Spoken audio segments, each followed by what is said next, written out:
कथा सुनो कार्तिक की हरती सारे क्लेश, शरण प्रभु की जो मिले मिटे भव का दोष। हरे कृष्णा लक्ष्मी नारायण भगवान की जय परिश्रोत। आज से पवित्र कार्तिक मास प्रारंभ हो रहा है और आज से आप हमारे इस चैनल पर हर नियम से कार्तिक मास महात्मा की कथाएं सुनेंगे। आप सभी से अनुरोध है, अध्याय 1 से लेकर अंतिम अध्याय तक आप हमारे साथ इसी तरह जुड़े रहिएगा। आज कार्तिक मास का प्रथम दिन है और इस पवित्र अवसर पर हम भगवान की महिमा का स्मरण करते हुए कथा की शुरुआत करेंगे। ये कार्तिक मास की महिमा का समय है जब हरि के नाम का जाप और कथा का श्रवण हमें संसार सागर से पार ले जा सकता है। आइए अब आज की कथा को भगवान के श्री चरणों में समर्पित करते हैं। कथा का शुभारंभ करते हैं भगवान श्री कृष्ण और पूर्णिमा की कथा से। कार्तिक मास महात्म्य का प्रारंभ आज हम तुलसी जी की कथा के साथ करते हैं, क्योंकि कार्तिक के महीने में सभी औरतें तुलसी जी को जल से सींचती हैं। तो ऐसे ही एक बूढ़ी माई भी थी जो कार्तिक मास में तुलसी जी को सींचने जाया करती थी, और जब वह जाती तो तुलसी माता से कहा करती कि हे तुलसी माता, सत की दाता, मैं तेरा बिरवा सींचती हूँ, मुझे बहू दे, पीले रंग की धोती दे, मीठा ग्रास दे, बैकुंठ में वास दे, अच्छी मौत दे, चंदन का काट दे, अच्छा राज दे, खाने को दाल भात दे और एकादशी के दिन कान्हा जी का कांधा दे। बुढ़िया की ये बातें सुनकर अब तुलसी माता धीरे धीरे सूखने लगी। तुलसी माता को इस प्रकार सूख दे देखकर एक दिन भगवान कृष्ण ने उसे पूछा कि हे तुलसी, तुम प्रतिदिन सोखती क्यों जा रही हो? तो तुलसी माता कहने लगी कि बस मेरे मन की बात मत पूछो। भगवान ने कहा कि अरे मैं नहीं पूछूंगा तो कौन पूछेगा? तब तुलसी माता कहने लगी कि एक बुढ़िया आती है और अपनी बात कहकर चली जाती है, मैं तो उसकी सभी बातें पूरी कर दूंगी, लेकिन कान्हा जी का कंधा कहाँ से लाऊंगी? तुलसी जी की ये बात सुनकर भगवान कृष्ण कहने लगे कि वह बुढ़िया मरेगी तो अपने आप ही कांधा देने में आ जाऊंगा, तुम बूढ़ी माई से ये बात कह देना। इसके बाद कुछ दिनों के बाद वह बुढ़िया मर गई। उस बूढ़ी माई के मरने पर सारा गांव इकट्ठा हो गया और उसका अंतिम संस्कार आने पर जब गांव के लोग उसे अर्थी पर उठाने लगे, बहुत भारी हो गई, जिससे उस बूढ़ी माई की अर्थी से मस नहीं हुई, किसी से भी नहीं हिली। तो सभी कहने लगे ये तो बहुत संस्कारी थी, बहुत पूजा पाठ करती थी, कोई पाप भी इसने नहीं किया, फिर आज मरने के बाद इतनी भारी कैसे हो गई बूढ़ी ब्राह्मण के बीच में? भगवान कृष्ण महाए और कहने लगे अरे ये भीड़ जैसी है। सब गांव वाले कहने लगे कि एक बुरी माँ मर गई है और वह तो इतनी बापें थीं कि आज उसकी अर्थी नहीं उठ पा रही, बहुत भारी हो गई है। भगवान कृष्ण कहने लगे अरे भाइयों, ज़रा मुझे इस बूढ़ी माई के कान में कुछ कहने दो, फिर ये अर्थी उठ जाएगी।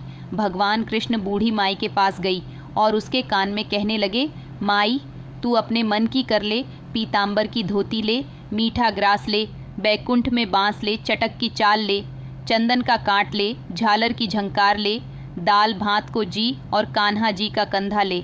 भगवान की बातें सुनते ही बुढ़िया तो हल्की हो गई। भगवान कृष्ण अब उसे अपने कंधे पर ले गए। इस प्रकार बूढ़ी माँ को मुक्ति मिल गई और वह भगवान के धाम बैकुंठ लोक को चली गई। हे तुलसी माता, जैसे आपने उस बुरी माई के सत की लाज रखी, जैसे आपने उसके विश्वास की लाज रखी, वैसे ही इस कथा को कहने, सुनने और हुंकारा भरने वाले सभी भक्तों की लाज रखना। जैसे भगवान ने उसे कंधा दिया, वैसे ही हमें भी कंधा देना। प्रेम से बोलिए तुलसी माता की जय, भगवान कृष्ण की जय। अब सुनिए कार्तिक मास महात्मा का पहला एक समय धर्म के गुण, रहस्यों, ज्ञान, विज्ञान और शास्त्रों में वर्णित कथाओं पर गहन चर्चा करने के लिए 28,000 ऋषि मुनि नैमिषारण्य तीर्थ में एकत्रित हुए। उनके बीच में महर्षि वेद व्यास जी के सुयोग्य शिष्य श्री सूत जी महाराज ऐसे सुशोभित हो रहे थे जैसे आकाश में तारों के बीच में चंद्रमा। धर्म के सभी गुण रहस्यों, 4 वेदों, 6 शास्त्रों और 18 पुराणों की झाता। श्री सूत जी से शौक आदि 28,000 ऋषि मुनियों ने कहा, हे मुनिश्रेष्ठ श्री सूत जी, आप कृपा करके हमें कोई ऐसा सरल उपाय बताइए जिससे हमारी इस घोर कलयुग के प्रहार से रक्षा हो सके। समस्त आर्षि मुनियों के मुख से यह बात सुनकर श्री सूत जी बोले, तुम्हारी श्रद्धा और प्रभु भक्ति देखकर हे ऋषियों, मेरा हृदय बहुत प्रसन्न है। इसी से आज से मैं तुम्हें कार्तिक महात्मा की पावन कथा सुनाता हूँ। इन कथाओं को सुनने से इस कलिकाल में मनुष्य के समस्त पाप नष्ट हो जाते हैं और मनुष्य वैकुंठ लोक में चला जाता है। सो अब आप सभी सावधान होकर सुनिए। एक समय सभी जीवों का भला चाहने वाले ब्रह्मा जी के पुत्र श्री नारद मुनि ब्रह्मलोक में पहुंचकर जगत के रचयिता श्री ब्रह्मा जी को नतमस्तक प्रणाम करके विनीत भाव से पूछने लगे, हे जगत पिता, कृपा करके आप कोई ऐसा धर्मोपदेश सुनाने की कृपा करें जो इस कलयुग में सभी पापों को नष्ट करके मोक्ष देने वाला हो। नारद जी की श्रद्धायुक्त बात सुनकर श्री ब्रह्मा जी कहने लगे, हे पुत्र, तुमने संसार के कल्याण के लिए बहुत उत्तम बात पूछी है। तुम्हारी भगवान के चरणों में सच्ची श्रद्धा और भक्ति देखकर आज मैं तुम्हें कार्तिक मास का पावन महात्म्य सुनाता हूँ, जिसके पढ़ने और सुनने से मनुष्य के सभी पाप नष्ट हो जाते हैं और वह इस संसार में सुख भोगकर अंत में बैकुंठ लोक को जाता है। यह कार्तिक मास भगवान को अत्यंत प्रिय है। कार्तिक मास में किया हुआ व्रत, दान, नियम, संयम, पूजा पाठ, कथा श्रवण और भगवान के नाम का जब कीर्तन अत्यंत पुण्य प्रदान करते हैं। कार्तिक मास में भगवान का गुणानुवाद सभी प्रकार से फलदायक होता है। इस मास में भगवान के प्रति किया गया प्रत्येक धार्मिक कार्य सबसे बढ़कर फल देने वाला होता है। इससे बढ़कर कोई और तप और यश नहीं है। तुमने संसार की भलाई के लिए यह अति उत्तम प्रश्न किया है। सो मैं कार्तिक मास के महात्मा की पुण्यदायिनी कथा कहता हूँ। अब तुम श्रद्धा युक्त और सावधान होकर सुनो। कार्तिक स्नान करने वाले मनुष्यों को प्रातःकाल ब्रह्म मुहूर्त में उठकर शौच आदि से निवृत्त होकर 12 अंगुल लंबी सुगंधित युग के वृक्ष का दांतुन करना चाहिए। परंतु याद रहे कि श्राद्ध, सूर्य अथवा चंद्र ग्रहण और एकम अमावस्या, छठ, नवमी, एकादशी और रविवार को दातुन नहीं करनी चाहिए। जिस दिन दातुन नहीं करनी हो उस दिन पानी से 12 बार कुल्ला करके मुंह को खूब साफ कर लेना चाहिए। जब 2 घड़ी रात्रि शेष रहे तब काले तिल, चंदन, चावल, पुष्प, कुशा लेकर तालाब, कुंड, नदी संगम अथवा किसी भी तीर्थ स्थान पर जाएं। वहां हाथ जोड़कर प्रार्थना करें कि हे भगवान, आप और श्री लक्ष्मी जी को प्रसन्न करने के लिए मैं समस्त कार्तिक मास में स्नान करूंगा अथवा स्नान करूंगी। इस प्रकार प्रतिज्ञा करके श्री गंगा जी, श्री शिव जी और सूर्य देव और विष्णु भगवान का ध्यान करके नाभि तक जल में प्रवेश करके अच्छी तरह से स्नान करें। फिर जल से बाहर निकलकर देवता, आऋषि और पितरों का तर्पण करें। स्नान करके भेड़, बकरी की धूल से बचना चाहिए और छींक, थूक, कुत्ता, कौवा, ऊंट, उल्लू आदि से भी बचना चाहिए। अगर भूलवश इनमें से किसी का स्पर्श हो जाए तो फिर से स्नान करना चाहिए। मिथ्यावादी अर्थात झूठ बोलने और नीच प्रकृति वाले मनुष्यों से वार्तालाप नहीं करना चाहिए। इसके बाद छोड़ो उपचार विधि से भगवान का पूजन करना चाहिए।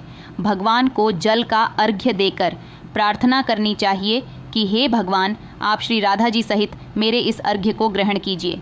इस प्रकार प्रार्थना करके आह्वान पाद्य, अर्घ्य, आचमन, स्नान, वस्त्र, चंदन, अक्षत, पुष्प, धूप, दीप, नैवेद्य, तांबुल, पूंगी फल, दक्षिणा, नमस्कार, ये 16 चीज़ें मूर्ति को अर्पित करते हुए तुलसी जी की मंजरी से भगवान की सूत सोपचार विधिवत पूजा अर्चना करनी चाहिए। श्री ब्रह्मा जी बोले, हे पुत्र, जो व्यक्ति तुलसी की मंजरी सहित भगवान शालिग्राम का 1 बूंद चरणमृत पान करता है वह ब्रह्म हत्या जैसे बड़े बड़े पापों से मुक्त होकर बैकुंठ लोक को प्राप्त करता है, इसमें कोई संदेह नहीं। जो भगवान शालिग्राम की प्रतिमा के आगे अपने पितरों का श्राद्ध करता है उसके पितरों को तत्काल बैकुंठ की प्राप्ति हो जाती है और वह मोक्ष की प्राप्ति कर लेता है।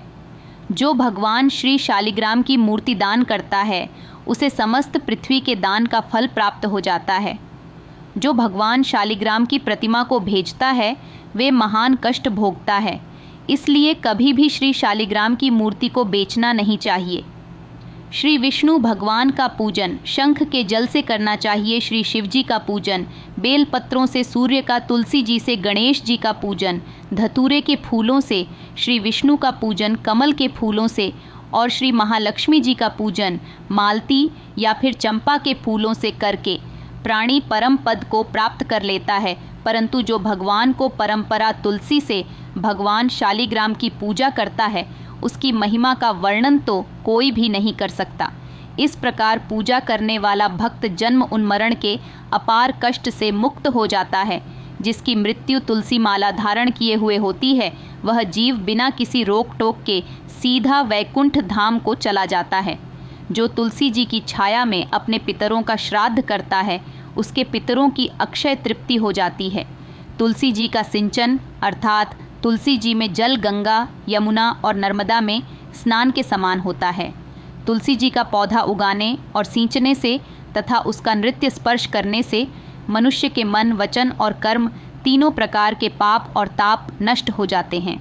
कार्तिक मास में व्रत करने वाला तुलसी जी का शांत चित्त से पूजन, प्रदक्षिणा और नमस्कार करके हाथ जोड़कर प्रार्थना करें कि हे हरि की परंपरा, हे सुभद्रा, देवताओं ने आपको बनाया और मुनीश्वर ने आपका पूजन किया है। मैं भी आपको नतमस्तक होकर नमस्कार करती हूँ। जो प्राणी आंवले के पत्तों और पुष्पों से भगवान का पूजन करता है अथवा आंवले के वृक्ष के नीचे बैठकर भगवान का पूजन करता है उसको स्वर्ण के फलों और फूलों से पूजा करने का पुण्य फल प्राप्त होता है। जो मनुष्य द्वादशी को तुलसी तथा आंवले के पत्तों को तोड़ता है वह घोर नरक भोंकता है। प्रत्येक मनुष्य को चाहिए कि कार्तिक मास में आंवले के फल, तुलसी और गोपी चंदन की माला धारण करें। ऐसा करने से वह बार बार इस संसार में आने जाने के बंधन से मुक्त हो जाता है। कार्तिक मास में स्नान और व्रत करने वाले मनुष्य को चाहिए कि वह ब्राह्मण को भोजन कराने के बाद चंदन, पुष्प, पान और दक्षिणा देकर उन्हें संतुष्ट करें। संपूर्ण कार्तिक मास में धरती पर चयन करने, ब्रह्महट्ट का पालन करने, पत्तल में भोजन करने और मौन व्रत से प्राणी परमवीर, धीर, गंभीर और कीर्तिमान हो जाता है। जो मनुष्य एक समय आंवले के वृक्ष के नीचे पूरे कार्तिक मास भोजन करता है उसके 1 वर्ष के सभी पाप नष्ट हो जाते हैं।